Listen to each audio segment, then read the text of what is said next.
नमस्कार मित्रों, हमारी सीरीज चल रही है एपिसोड नंबर 15 की, जिसमें हम बात कर रहे हैं भृगु संहिता की। भृगु संहिता के अंतर्गत आज हम बात करने जा रहे हैं मकर लग्न के पंचम भाव में चंद्रमा स्थित हो तो उसके क्या फलादेश होंगे। प्रथम भाव में 10 नंबर का महत्व होता है मकर लग्न। मकर लग्न में चंद्रमा सप्तम भाव का स्वामी होता है। सप्तम भाव का स्वामी होकर जब भी अपने स्थान से एकादश स्थान और कुंडली के पंचम स्थान में स्थित हो जाता है तो ये सकारात्मक फल प्रदान करने वाला बन जाता है। देखिए, जब हमने लघु पारेषण की बात करी तो आपको बताया था कि अष्टम स्थान मृत्यु स्थान होता है। अष्टम का अष्टम मतलब तृतीय स्थान भी मृत्यु स्थान होता है। इन दोनों के ही द्वादश स्थान अर्थात द्वितीय स्थान और सप्तम स्थान मारक स्थान होते हैं। तो इट मीन्स कि चंद्रमा यहाँ पर मारक बन जाता है। लेकिन देखिए, यहाँ पर सप्तम भाव एक केंद्र स्थान भी है।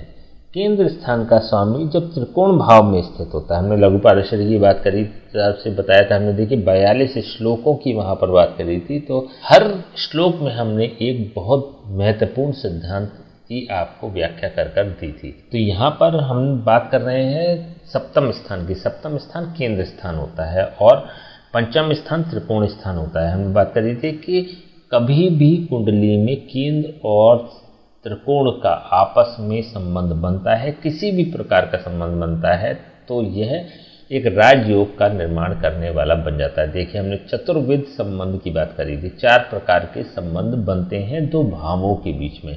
उनमें से कोई सा भी एक संबंध यदि मिल जाता है, आपको बन जाता है उसमें, तो यह राजयोग का निर्माण करने वाला होता है। यहाँ पर एक संबंध बन रहा है, सप्तम भाव का स्वामी पंचम भाव में बैठ रहा है, वह भी अपनी उच्च की राशि में होकर बैठ रहा है। यहाँ पंचम भाव से संबंधित व्यक्ति को बहुत पॉजिटिव फल प्रदान करने वाला यह चंद्रमा बनेगा। व्यक्ति को उच्च पदासीन कराएगा। व्यक्ति की जो संतान होगी वह बहुत योग्य होगी। तीसरी और बहुत महत्वपूर्ण बात, व्यक्ति को ये अच्छी एजुकेशन भी देता है। देखिए, 6 क्लास से लेके और 12 तक की एजुकेशन का कारक भाव होता है पंचम भाव, और तो यहाँ पर यह व्यक्ति को 12 तक की एक अच्छी एजुकेशन प्रदान करने वाला होता है। उसके बिहाफ पर वह आगे ग्रोथ करने वाला भी व्यक्ति बन जाता है। देखिए, जब मीडियम एजुकेशन, जब 6 से 12 तक की एजुकेशन बहुत अच्छी होती है तो संभवतः व्यक्ति एक प्रोफेशनल लाइफ में वेल सेटल्ड हो ही जाता है। पंचम भाव होता है अचानक होने वाले लाभों का कारक भाव। देखिए, सट्टा, जुआ, लॉटरी इत्यादि का धन पंचम भाव से देखा जाता है। तो ये तो यहाँ पर कोई डाउट ही नहीं है कि व्यक्ति रिस्क टेकिंग कार्य करता है। रिस्क टेकिंग कार्य में फॉर एग्जाम्पल, जैसे आपने आज के समय में सट्टे की दूसरी परिभाषा कह सकते हैं कि एक तरह से शेयर मार्केट का भी कारक भाव होता है पंचम भाव। या फिर हो सकता है कि व्यक्ति को लॉटरी, सट्टा या इसी प्रकार के किसी गेम में पैसा लगाने की आदत हो, तो लेकिन वहाँ पर प्राप्ति भी होगी व्यक्ति को, क्योंकि यहाँ पर चंद्रमा उच्च का होकर बैठा है। देखिए, चंद्रमा यहाँ पर केंद्राधिपत्य दोष से युक्त भी है। जब केंद्राधिपत्य दोष से युक्त होकर यह चंद्रमा पंचम भाव में बैठता है तो पंचम भाव को दूषित भी करता है। तो जितने भी हम कंटेंट्स बहुत अच्छी स्थिति में हम बता रहे हैं ना, तो उसमें थोड़ी सी निम्नता तो आ ही जाएगी। निम्नता किस वे में आएगी? देखिए, उच्च का चंद्रमा लाभ तो बड़े प्रदान करेगा, लेकिन जब इसमें निम्नता आएगी तो नुकसान भी कराएगा। व्यक्ति की संतान में बहुत गुण तो होंगे, लेकिन कोई एक दोष भी होगा।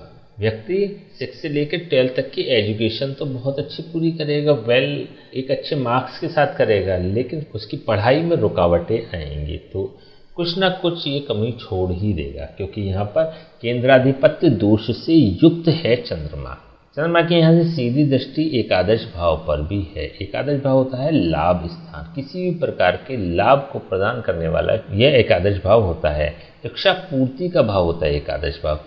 यहाँ से उच्च के चंद्रमा की दृष्टि अपनी मित्र के भाव में है। यहाँ मंगल की राशि है, वृश्चिक राशि का स्वामी है मंगल के भाव को यह चंद्रमा देख रहा है, तो पूर्ण रूप से इसको पॉजिटिव फल प्रदान करने वाला यह चंद्रमा बन जाता है। देखिए, एक चीज और हमें समझनी पड़ेगी, जब भी कोई ग्रह किसी भाव में स्थित होता है तो वहाँ पे तो वह 100% देता है, लेकिन जब वह उस भाव से दृष्टि दे रहा होता है तो दृष्टियाँ होती है फिल्टर्ड से मतलब जैसे कि शुभ चंद्रमा शुभ दृष्टि दे रहा है और अपने मित्र के भाव में दे रहा है, तो इसकी जो रश्मियाँ होंगी किरणों की वो बेसिकली शुद्ध होकर आएंगी, प्योर होकर पहुँचेंगी। तो यहाँ पर जो दूषितता है चंद्रमा के केंद्राधिपति दोष की, वह कंपैरेटिवली कम हो जाएगी, नगण्य सी हो जाएगी। तो यहाँ पर लाभ प्रदान करने वाला होगा, भिक्षा पूर्ति कराने वाला होगा व्यक्ति के, और जीवन को सरल बनाने वाला भी बन जाएगा।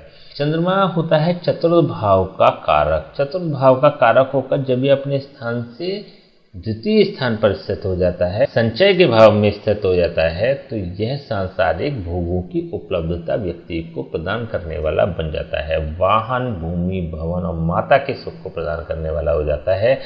व्यक्ति को सुखी जीवन, सांसारिक सुखी जीवन प्रदान करने वाला बन जाता है। व्यक्ति को जनता से सीधे सीधे कनेक्ट करा देने वाला होता है। जैसे हमने बात करी ना, बड़े पद का व्यक्ति मालिक होता है, तो कहीं ना कहीं यह पद एक कॉमन मैन को भी कनेक्ट करता है। यहाँ पर जनता से व्यक्ति का सीधा संबंध स्थापित हो रहा है, तो कोई ना कोई पब्लिक डीलिंग व्यक्ति करता है। चलिए हम इसको पाई की बात कर लेते हैं। मारक भाव का स्वामी होकर और केंद्राधिपति दोष से युक्त होकर चंद्रमा यहाँ पर बैठा है, तो पंचम भाव को कहीं ना कहीं पीड़ा तो पहुँचा ही देगा। तो ऐसे में किसी ब्राह्मण से बात करके इसके समय समय पर जाप और हवन कराते रहें, जिससे कि एक तो इसकी नेगेटिविटी खत्म होगी, और दूसरी जो हमने कंटेंट्स बता रहे हैं इसके पॉजिटिव होने के, वो सारे ही बढ़ जाएंगे। तो किसी ब्राह्मण से या तो जाप और हवन करा सकते हैं चंद्रमा के, अथवा 5 सफ़ेद चीज़ों से भगवान शिव का समय समय पर रुद्राभिषेक कराते रहें। तो इनमें से कोई सा भी आप उपाय कर लें, आपके जीवन को बेहतर बना देने वाला यह होगा। ठीक है, तो आज हमने बात करी मकर लग्न के पंचम भाव में चंद्रमा स्थित हो तो उसके क्या फलादेश होंगे। नेक्स्ट वीडियो में बात करेंगे मकर लग्न के षष्ठम भाव में ये चंद्रमा स्थित हो तो उसके क्या फलादेश होंगे। तब तक के लिए हमें आज्ञा दीजिए। नमस्कार।